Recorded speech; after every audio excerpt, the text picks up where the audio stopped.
Assalamu alaikum wa rahmatullahi wa barakatuhu. Welcome to another episode of Professional Webinars. Today I'm joined with Haseeb Tahir Saab. Assalamu alaikum Wa alaikum assalam wa rahmatullah. Haseeb Tahir Saab, please introduce yourself. My name is Haseeb Tahir and I'm a real estate agent at Ray White Real Estate. Could you please tell me more about real estate? So I personally work as a sales consultant at Ray White Real Estate, which involves selling properties and dealing with buyers and sellers. And we deal with them mostly on a residential basis. However, we are allowed to sell commercial as well. All right, awesome. Let's go back a little bit. Haseeb Saab, please tell me more about yourself and your upbringing in Adelaide, Australia. So I came to Australia in 2009 with my family. Alhamdulillah, most of my life is involved in Adelaide. I've basically grown up here, and went to primary school here, high school here, then went to uni for a little bit as well. Yep. And then from uni, I decided to get into real estate. All right, very nice. So what made you get into real estate? That's a bit of an interesting one. Yeah. So when I started going to uni, COVID had hit. And basically, I started off as studying Bachelor of Business in International Marketing. I was doing pretty good in it. I did enjoy it a fair bit. Yeah. But while I was doing that, I decided to run my own production business. So I just started that in 2020, right at the peak of COVID, basically. Yeah. Interesting timing. Interesting timing, yeah, absolutely. So I started that, and then majority of my clients were real estate agents. So I used to make property videos. Yeah. And the reason I tried to focus on that was because agents weren't allowed to do open inspections. They weren't allowed to show people publicly During the COVID, due to the restrictions. So what I decided to do was make videos for those people. Okay. So yeah, kind of curiosity kind of peaked there. I saw how they worked and decided to leave uni and pursue a career in real estate. And the reason the way I went about that is I contacted one of my clients, Yep. and luckily he was able to get me an interview, and surprisingly they hired me on the spot without any qualifications. Wow, okay. So that means you don't have to go through uni to get into real estate? No, technically no, you don't. So then what is the process? So basically there's a few processes. Yeah.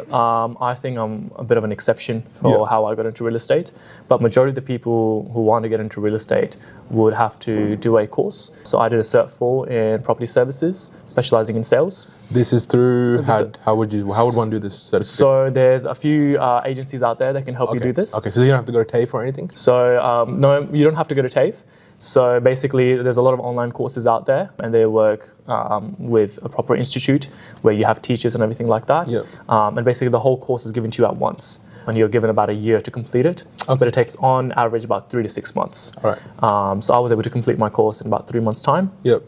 And it's basically, after that, you get your qualification, and in that course they mostly teach you about the legalities, the forms, and how to do the basics of real estate. All right, yep. And then from there you're qualified, and then after that you can start to look for a job. So if I was to do this all over again, personally, I would start off by working as a personal assistant under a top agent. Yep, okay. That way I could learn the ropes. Yep. And basically that's what I did. So first 3 months I started working as under an agent who was licensed and experienced. And while I was working under him, I was doing my course as well. Yep. While running your production business? While running my production business on the side as well, a little bit. Keeping yourself busy, huh? Keeping myself busy as much as I could. So yeah, that kind of kept me in business for a while. Yeah. And then once I got my qualification, then I went out on my own as a real estate agent. So when someone is trying to look for this qualification online, is there something you should be aware of? Any scam or spam? Is there specific websites we should look to do this course on, or can it be all when you're searching? Yep. So when I did it, because I had joined Harcourts as my first agency, they basically had their own institute where they taught that course. However, there's many out there, but just make sure that they are a legitimate company. You contact them in person. So yeah, I would just make sure, if you are interested in that, make sure you do your due diligence. However, there's multiple agencies out there, depending on which state you're in as well. There's RESA for South Australia. They teach that as well. and they'll have a official code as well to show that they're an actual institute that teach that course.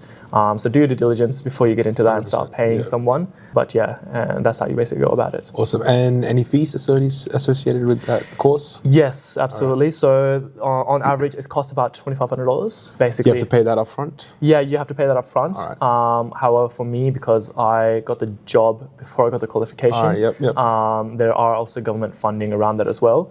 Where they give a bit of a discount if you're working already in an agency. I believe it's a couple grand actually. It comes down a fair bit. Okay. It comes out a fair bit. It only comes up to like a few $100 at the moment. Yeah. But this is in South Australia. It varies per state. Yeah. All right. So that means you will have to work with someone or in a company to get that discount? Yes, basically. Yeah. Basically. Right. That's right. That's right. So then the first year, how was that? Yeah.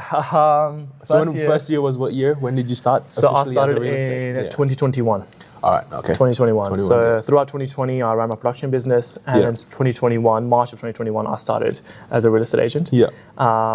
And basically, it was very daunting. Yeah. I was only 19 years old, and I didn't have any experience in the industry. Yeah. And honestly, I didn't expect to get a job on my first call, to be honest with you. Yeah. And basically, I just got thrown into the deep end. And in the first 3 months, I tried to pick up the ropes. But to be honest with you, if you want to be a more successful agent, I would recommend trying to work under somebody for at least a year, so you can learn get that experience, learn the full ropes, learn the basics. But basically, after 3 months, when I got my license, I decided to go out on my own, which was really challenging. As a 19-year-old, trying to convince someone that you should sell their biggest asset of their life with you. It's a tough challenge. But yeah, we finally got there. I built up my client base, built that trust with people, and I was able to get my first sales. Client base. So how would you build the trust with a client, or how do you get clients? What's the process with that? Yeah, it's a very tough process. Kind of have to go to the absolute core basics. So for us, it involves calling people who've come through other open inspections from other agents as well, trying to see if they're looking to sell their property in order to buy the next one. Otherwise, you can even sometimes have to door knock, the actual proper basics of a salesman, and door knock on people's homes and see if they're interested in selling, if there's been a recent sale in the area. Often at times when there has been a recent sale or a property's just come up on the market, other homeowners in the area are often curious or may have been thinking about doing something. And that's when they often pull the trigger and do something about that as well. So yeah, you have to go to the absolute basics to try to find those people, identify them, and then just service them to the best you can in order to build that trust. And then hopefully help them, with obviously that's over time. No one's going to say yes to you the first call. No, absolutely not. It takes a lot of time to build rapport with people. On rare occasions, I have some people who are ready to absolutely sell. They're urgent and they are ready to sell. They can possibly list a property with you. But often at times, those people are calling out other agents who are also experienced, and then you're trying to compete as a newbie. It's kind of hard to beat those experienced agents. Of course, yes. So you want to build a relationship with those clients where when they think of real estate, you're the first person that they think of, basically. 100%, okay. So what about, let's go through a day. How does a day look like you? Oh, a day in real estate. No 2 days are the same in real estate. Basically, we try to have a bit of a template for our days where from 9 a.m. to 12 p.m. we're strictly taking phone calls and trying to make phone calls, basically. So often on Mondays and Tuesdays, we just come back from a weekend full of open inspections. So we're calling back all those buyers, trying to answer any questions they have, trying to get some feedback of what they thought about the property. And trying to see if we can get some offers for that property. And then after that, the rest of the days, you're just trying to stay in touch with those clients and trying to find new business as well. So again, coming back to building that trust and rapport, you're not just always asking for things, you're trying to call them and provide them information. Have there been any recent sales in the area? Has there new properties just come up for sale in their area? Do they need any tradies to get their property up to scratch for market? So you're just trying to provide information and you keep doing that until they feel trusted enough to go with you as an agent. So that's what takes most time out of your day? Yes, absolutely. Talking to clients, helping them out. And trying to get more leads. That's it. For yourself. That's it. And then basically from 12 p.m. to 5 p.m. we're trying to take appointments. So all those appointments that we booked, we try to keep them in the afternoons. So try to block out our 9 to 12 p.m. the first 3 hours of the day for just calls. Which part of that do you enjoy the most? Enjoy the most? Yeah, all that. The calls aren't the most fun part. Yeah. I mean, they are when you know who you're calling and if you're going to get business out of it. Yeah. But for example, sometimes you have to make absolute cold calls as well. Sometimes when you're really starting out in the beginning, you can get a list of people, of neighbors in the area, trying to call them and trying to get in their door and trying to build some relationships. They're the absolute worst calls because 90% of them are rejections. Yeah, they. In this industry, you got the highest rejection rate from people. People will close. You would say that's the hardest part of the job? The rejection is very tough. Yeah. And you just have to be adverse to it, and you just have to overcome it every single time. And it happens on an absolute daily basis. But that's what sets apart, your average agents to your top agents, basically. Okay. So that type of stuff would demotivate you a little bit. Then how do you stay motivated? Yeah, look, that's the hardest part, actually. So statistically, 75% of agents leave the industry in their first year. Okay, wow. And about 87% of them leave after about 3 to 4 years. Why is that? In the industry.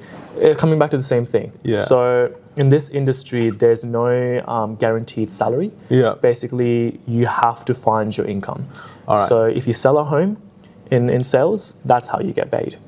So if you're not selling homes, you're not getting paid. You're not getting paid. Oh, okay. So that's where it becomes very tough for people when people aren't able to stick it out because there's no instant gratification in this job. You have to build up your business for a couple of years to get some sort of return on your investment. And unfortunately, a lot of people who are in the industry who don't succeed are set back from those non-instant gratifications, and they say it's not worth it for us, so we're going to find a normal 9-to-5 job. So it's a lot of tough times, a lot of long hours for no return. At the start, absolutely, especially at the first couple of years. For me, the first couple of years were the absolute hardest, of course, because I was trying to build up my business. Whether you're starting a normal business or doing real estate, it's almost the same. You build your own business. You work under an agency, but you're building your own client base. You're building your own business, and that's probably the hardest part about it. All right. So salary expectation-wise, so like you said, it's commission-based. Yes. That's for all agents, or if you are at a certain level of experience, is it something different, or how would it be? No, so if you're in the sales department, all right. There's no salary. All right. Yeah. So basically, you can go in terms of what they call a debit credit system, where they can give you a bit of your fortnightly payments that you get, like a salary in terms of that. But when you sell your home, the commission that you're supposed to get, that gets basically removed from that salary. Oh, okay, you've got it. Yeah, so that salary gets taken out from that commission, and then whatever's left over, if there's anything left over, then you get paid that. So basically, you're still commissioned. Basically, you're still commissioned, So otherwise, you've got a debt kind of building up within the agency, which is why a lot of people, they just can't hack it, that your debts keep building up. That's why it's becoming a bit tough. So commission, that means what would be the percentage of commission that you would get if you sell a house, for example? So does it vary, or? Yeah, look, it varies per agencies. Some agencies offer more, but on average you get only about 50% of what you charge to the client. Okay. So how much do you charge the client? So how does that work? It varies per property, basically, per property. Depending on value? Depending on value, depending on work that's required, whether it's a land or it's a property, a luxury property. So there's various factors involved in it, and it's a case-by-case sort of project. But that's basically how you're paid. You're totally commissioned. But the good thing about this industry is the harder you're willing to work, the more money you can be paid. This is one of the only industries where you're not capped on how hard you work, that you only get a set salary. The harder you work, the more you can be rewarded for it. 100%. So what are some opportunities from sales, you said, right? You're working in. So what's the next step? How would one grow from here? So basically, the way to grow in this industry is you have a set target, and we work off the fin year as well. All right. And basically, you set yourself a target of how much you would like to achieve. How many properties you would like to sell in the year? How many properties you would like to sell? How much commission you'd like to make in the entire year? And you just try to work backwards from there. And slowly, as you're growing your business, year by year, you keep growing that target to a point where you have to actually build a team to help you grow that target. Of course. So your top performing agents. They've got assistants working under them, professional assistants who assist them with getting more and more business. And that's basically the goal in this industry. You just keep growing and growing and growing. You can't be comfortable. No, you cannot be comfortable. You have to push yourself each year. If you want to take the foot off, you can. There's no growth without. But if you want to be like, if you're happy at a certain amount and you just want to stick with that, you absolutely can. But people who often get into this industry, they want to push themselves. They want to achieve more than ordinary. And the only way to do that is to grow your team, work harder, and just keep going from there. So then what type of person do you reckon suits this career the most? What type of person do you have to be? Look, anyone can join real estate, but you have to learn to be personable. You have to learn to be empathetic, and you have to learn basically to get over the rejection time and time again. That's the toughest part. That's the toughest part. And you have to be disciplined.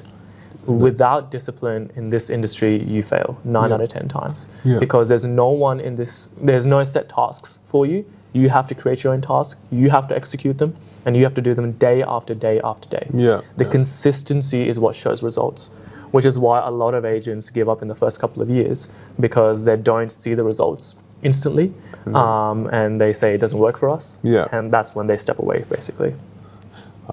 So what type of advice would you give to some of the new people that are wanting to get into this field? Look, my advice would be, if you really want to pursue this industry, you gotta be disciplined. You have to know that your boss is not going to be looking over you all the time, right? You have to make the calls, you have to see the clients, you have to do the basics and door knocking, whether you feel like it or not. Motivation cannot play a role in it. You just have to go out there and do it time and time again, and that's what basically sets apart your average agents from your top agents.